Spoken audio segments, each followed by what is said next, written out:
Olá, meus amores, bom dia, sejam bem-vindos. Aquele abraço bem carinhoso. Um beijo da tia Cida Ferraz.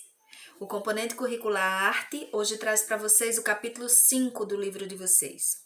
Os autores teatrais, a partir da página 74. Vamos falar um pouquinho sobre teatro?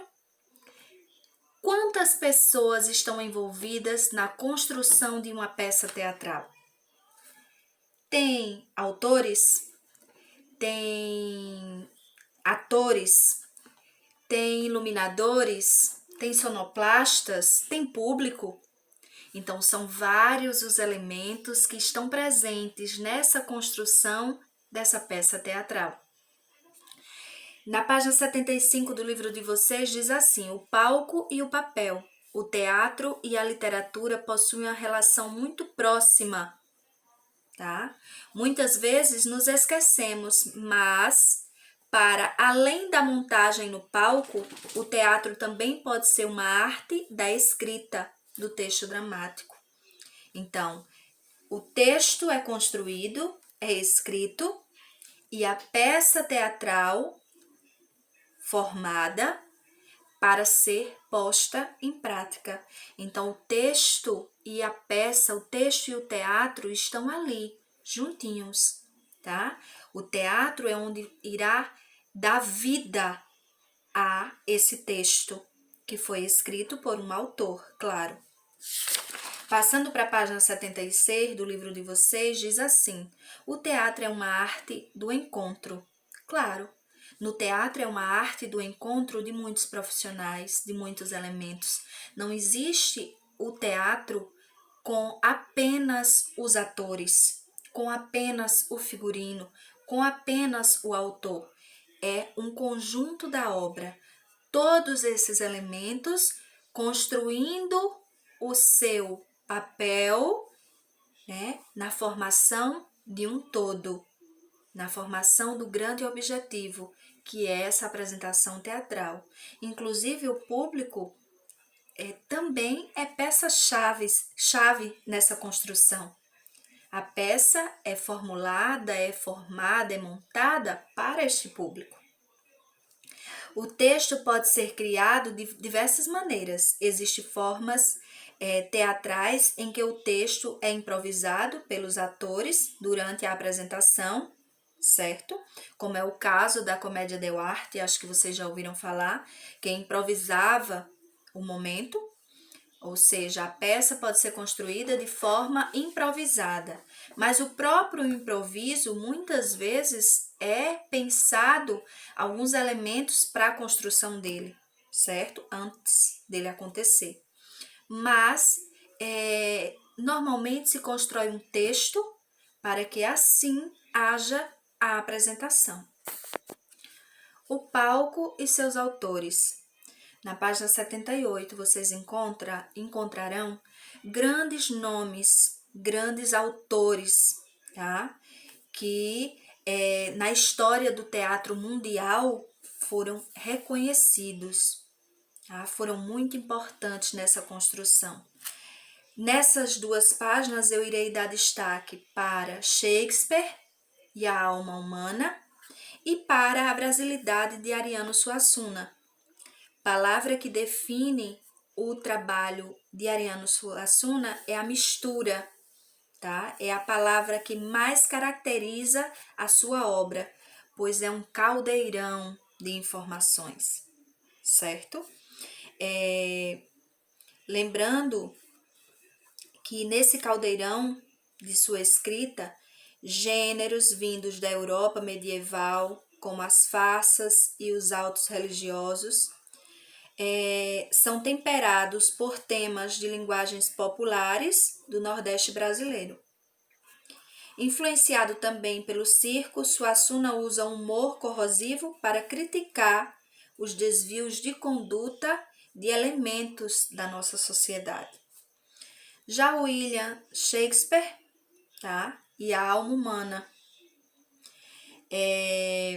Ele compôs tragédias, comédias e peças históricas. Utilizava temas da tradição oral para discutir a relação do homem com a política e com a natureza.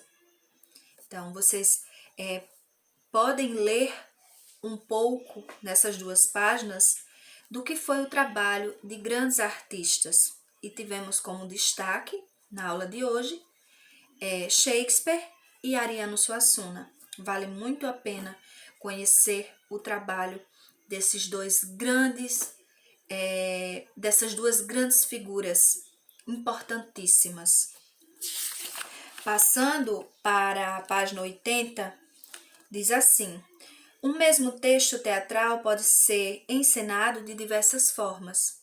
Então, o mesmo texto que tem uma complexidade, que tem um peso na sua construção, ele pode ser encenado, moldado, interpretado de uma outra forma, que tem uma leveza, tá? E que é de fácil compreensão para o público.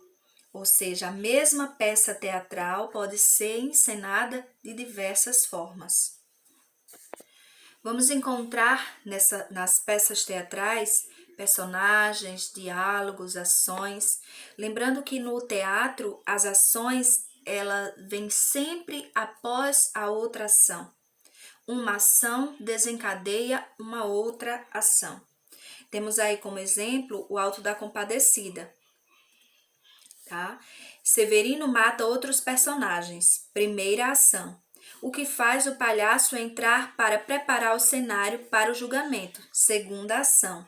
O que faz chamar os outros personagens para ajudá-lo. E assim por diante. Uma ação desencadeia uma outra ação. O teatro medieval, ele foi um teatro popular, cheio de cores, sons, cheiros, efeitos, diversidade. Ele foi nascido dentro das igrejas, tá? Em parte ali das missas de Natal, da Páscoa.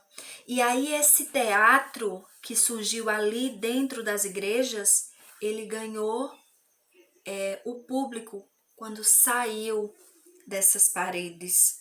Então ele foi para praças públicas para essa apresentação rica em alegria, em diversão, enchendo a cidade de festa.